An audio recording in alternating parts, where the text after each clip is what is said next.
I've been playing a lot of Sega Dreamcast lately.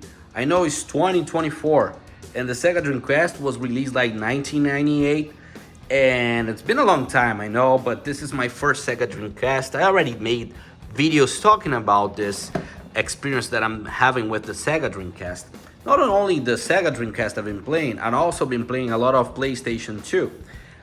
We live in a generation where we have the PlayStation 5 and the Xbox Series X, which should be like a good generation because right now we have 4K HDR, 120 Hz games, and believe me, I was expecting for that when I was living in that generation. Because believe me, I was like, I don't know, 14, 15 years old when I had a PlayStation 2.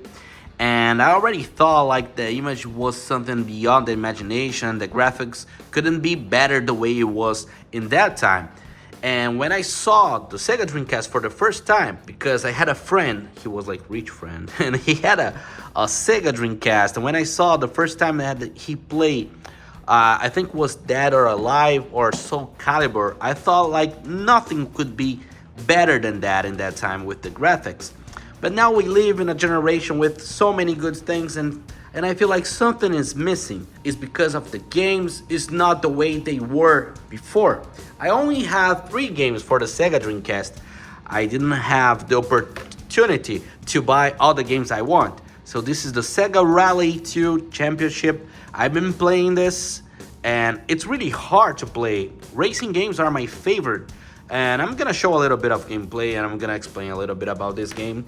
And I have the Sonic Adventure, and I think it would be one of the games that I always wanted to play until the end of the game. So I have the Sonic Adventure is missing the manual, it's alright, and the Crazy Taxi. As you guys know, the Crazy Taxi was a port from the arcade, and in my opinion was like perfect. Of course you can play Crazy Taxi on the PlayStation 2, but the first time I saw the Crazy Taxi was on the Sega Dreamcast.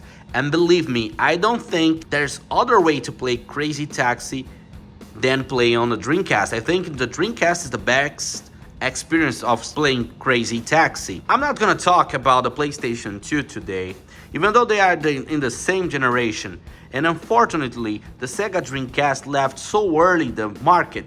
It could be so much better if nowadays we have more platforms to play. Of course, we have the Nintendo Switch that I have 2 Nintendo Switch, but I think the idea for the Nintendo Switch is totally different from the PlayStation 5 and the Xbox Series X. But let's talk about the Dreamcast now, alright? As you can see, I need to put a lot of cables in the middle of my living room, and my wife, she loves it. But I want to explain why I've been playing so much the Sega Dreamcast. Let's turn this on, I'm open this, and of course I need to change this. The problem that I have right now is that my battery is dead, so I need to change my battery. I need to open my console and change the battery, but this is not a problem, so let's go. So the first game that I'm gonna show is the Sega Rally, and I'm gonna explain why I'm in love with the Dreamcast. When we put the Sega Rally here on the game, and let's start again so we can hear the Sega Dreamcast start up.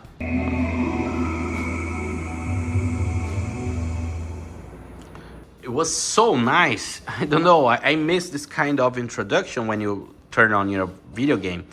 But I want to show one thing that I know maybe some people will say like I'm crazy to say that. But look, it's a simple thing. It's nothing. It's just the name of the game on the controller, on the VMU. Alright, the VMU is like a memory card. It's not part of the controller. You need to buy the VMU in order to have a memory card. Of course, we need memory cards like the PlayStation 2 need. But here, they create something different. Like, it has the name of the game, and not only the name of the game, but for some other games, you can have more information about like the health of your character on the game. And some of the games, you can install some mini games here, but I'm gonna show this later. So here on the Sega Dreamcast, and running the Sega Rally 2, I've been playing the 10-year championship, and I've been trying to get gold medal for all the races, but it's almost impossible. I've been playing a lot. As you can see, I think the last time I played this one like the 7th year, but it's almost impossible to get the gold medal. You can feel like this game requires of you a little bit of practice in order to beat the game with everything in gold. Nowadays, I can feel like games where you really need to play 1000 times the same track in order to get the best result or the gold medal. I'm talking about racing games, alright? One more thing that I'm gonna show, it's about the VMU. The VMU, let me see if I can remove the VMU here. The VMU here, like mine, it's crazy, it's also asking for, every time I connect, ask me to put the time, and even though I already set the time like 1000 times, but look at this, guys. You can have mini games here. I have, I think, the Sonic mini game. Let me see. Yes, this is the Sonic mini game. Believe me, nowadays you can look at this and think like, okay, it's a terrible screen, there's no light, there's no color, but believe me, in the year 2000, this was like really cool. If you had this, and if you could go to school with one of the VMU with a mini game like this, you will be like the cool kid in school. But okay, you're gonna say like, oh, I'm being an old guy just saying this because I feel I miss the old times, but this is not true, guys. Look, I'm gonna show another game. Let me just get the Sega Rally from here, and then I'm not gonna show all the games, but Crazy Taxi. This game is extremely fun. It's like the type of game that you never played before, because before the release of the Crazy Taxi, even though for the arcades, I have never had an experience with this kind of gameplay. Like you need to pick up someone and take to from point A to point B with a crazy song, like in a crazy speed, you know? And the soundtrack here, it's amazing. As you guys know, it's made by Offspring, and unfortunately I can't live for the video so you can hear it, but of course if you look on the internet, you're gonna find it. So let's turn this on again. Like here we have Crazy Taxi written on the VMU. I've been playing a lot this. Even my wife, that she doesn't like that much of video games, she's been playing this. Even the controller of the Dreamcast is something different, you know, like the design is nice. It's something totally different that we are used to see every day. Because right now we are used to see PlayStation 5, the Xbox, and the Nintendo Switch. Nothing more than this. And Sega did a great job with this controller. And there's a lot of other games that I don't have yet because they are so expensive right now. All the retro market right now is extremely expensive.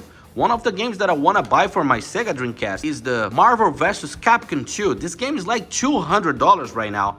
And believe me, it's too much money. And I can see that I'm not the only one who are playing retro games lately. A lot of people are looking to get old consoles like the Sega Dreamcast or even the PlayStation 2 to revive some of your memories. And not only that, but the games on that time were way better than we have today. Of course, we have Elden Ring, Lies of P, and some other games like Cyberpunk, which now is really good after all the updates. But I really miss the times when you got the game, you open the case, you put the game inside your system, and the game is complete. You're gonna have fun. And nowadays, everything you need to do is buy a game, put on your system, and make a 50 gigas download of update. And if you don't do the update, the game will be broken. That's the thing. So that's the reason why I've been playing so much of retro games lately. Please leave your comment below about retro game scenario and what do you think about the current generations that we are living in. Thank you for watching. See you guys next time.